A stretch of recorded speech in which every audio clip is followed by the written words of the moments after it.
So I had an interesting conversation with a doula colleague yesterday. She's planning to attend her first home birth after being, involved with patients who are birthing in the hospital. And so I was giving her a little bit of insight on what it's like and how the role is a little different. So I have doulaed in the hospital on many occasions, and when I started working at home, I realized that the skills that were used in the hospital weren't super necessary at home. And let me tell you what I mean by that.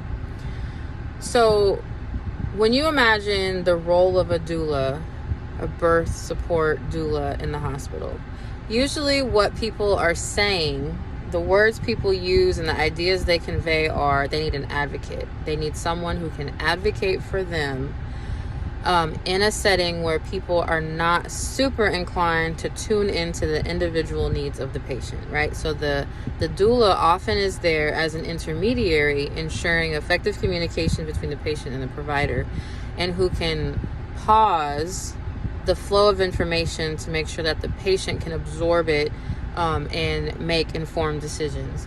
And then, of course, there's the physical support if the patient is desiring a completely unmedicated birth. There's, physical support that can be offered to facilitate that rather than, having a medicated epidural type birth. So, but a lot of the communication, the words that circle around the role of a doula at a hospital-based birth is that of advocacy. And so when you switch the paradigm from a hospital birth to a home birth, if you ask me, is a doula necessary, or what is the role of a doula at a home birth, it's very different. At home, everything we do is centered around the patient's desires. The patient has conveyed over the course of their entire pregnancy, the course of their care, what their desires and wishes are for their experience, their birth experience. By the time we get to the birth, we all know what the patient is hoping for. And very often, what they're wanting is freedom.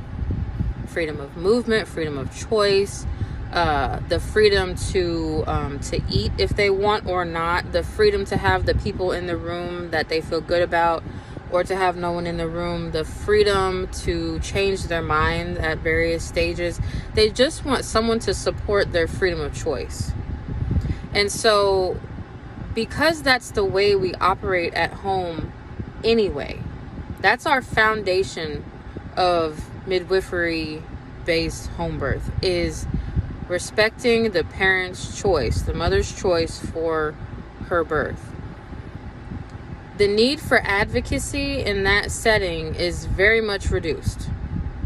Not to say that those moments couldn't come up, especially if the relationship between the midwife and the patient is tense, or let's say a backup midwife is called in for a variety, that happens for a variety of reasons. So let's say that the patient doesn't have a long-standing relationship with the midwife that's there. They might not know all of the patient's desires, and so a doula could then step in and say, hey, the mom didn't really want this type of thing going on, or the mom was hoping to have it this way. And, oh, okay, gotcha. Yeah, absolutely. I've been in that situation as a backup midwife. It's like, thanks for clarifying. Yep, we'll absolutely go with that, and then we move on.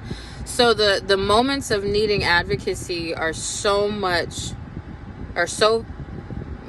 there's fewer of them. The intensity of those interactions is very low. And so the role of the doula at a home birth often is just as like an extension of the family. That's what it tends to feel like. If the mom is wanting to chit-chat, there's someone to chit-chat with. If the mom is wanting physical caresses, there's someone to provide that. If the mom is wanting some food or some water, the doula can come over and bring some food or water. If the children need a distraction, the doula can step in and keep the kids busy, so she can kind of be in her zone. And so the role of a doula at a home birth is very different in my experience from what is needed in a hospital setting. I think that every woman who births in the hospital should have a doula. I think every woman who is in the care of an OB should have a doula. Because that is another person who has their eyes on the patient. It's another person who can provide information, who can fill in the gaps. It's another person to bounce ideas off of. It's another person who, well, it may be the only person they have who understands a more holistic approach to pregnancy and birth and postpartum. And so they can hear alternatives. Or, doulas, just like midwives, we are trained in how to achieve informed consent for decision making. So whereas an OB may say, this is what we're going to do, a doula can say, pause, these are the options. How do you feel about those options? Which feel good to you, considering the circumstances? Do you fully understand the circumstances that they laid out for you? So the doulas provide support for informed decision making. Oftentimes patients will check in with a doula on a question sometimes before going to an OB, which can be a positive or a negative, but it's someone they feel comfortable and safe reaching out to. It's another point of contact. It's another set of eyes.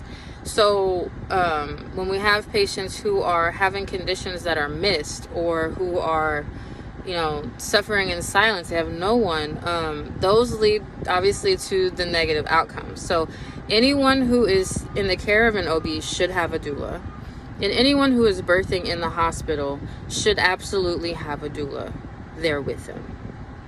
At home, I find that a doula is a great addition to your team, but often not necessary.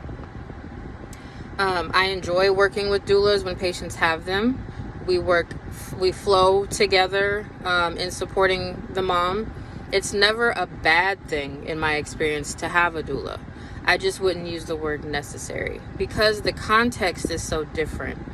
The needs are different. And honestly, I find that the best support person for the mom in labor is her partner, if they have a good relationship.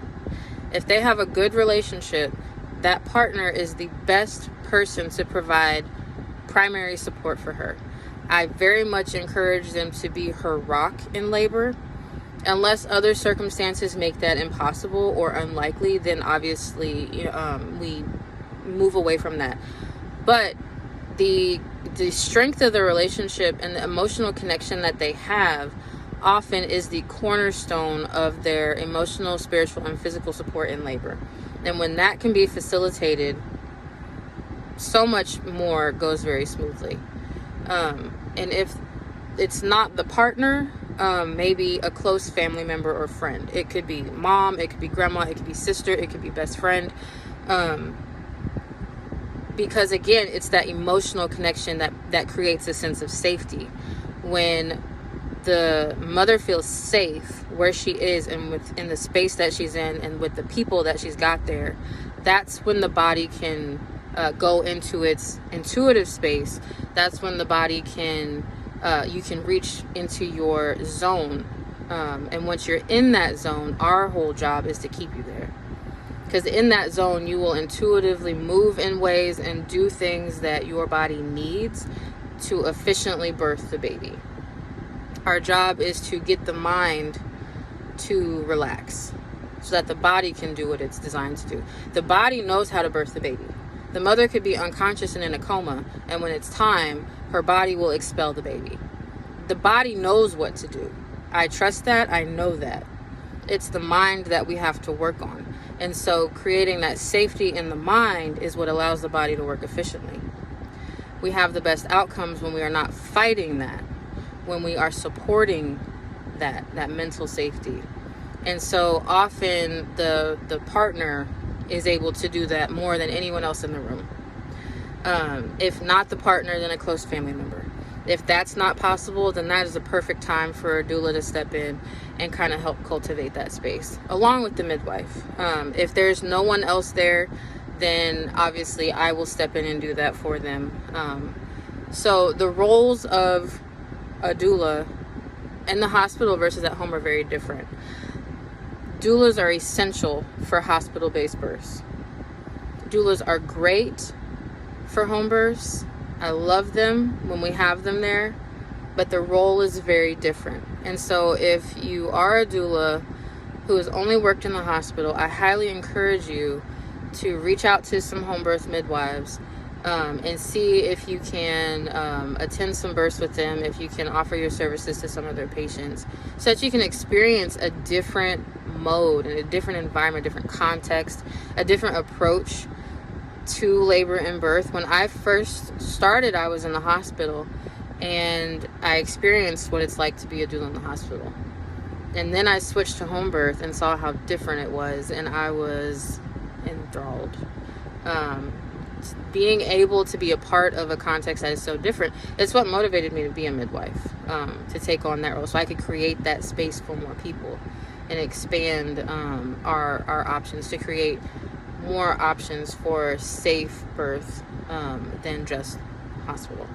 So again, doulas are great, but definitely essential in the hospital, a great addition, but not necessary at home.